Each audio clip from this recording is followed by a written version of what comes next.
ธุเด้ออันว่ากายานี้ให้มีแต่ความสุขสัพพทุกแนวใดให้หลีกหนีไกลเว้น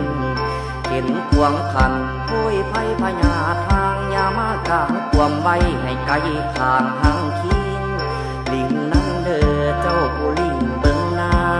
ำคงใหญ่ท่าลาให้กายาสุ่มเย็นขอเข็นให้จอยพาสัตว์ลอยในน้ำลอยไปสะลอง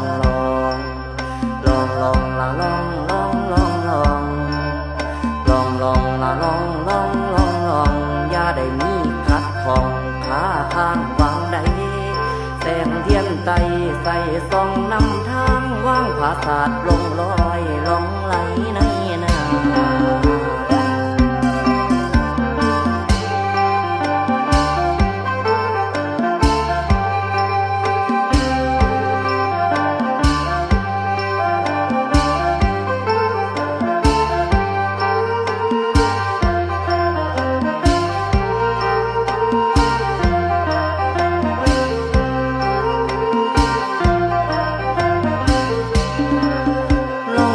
แม่น้ำโขงกว้างใหญ่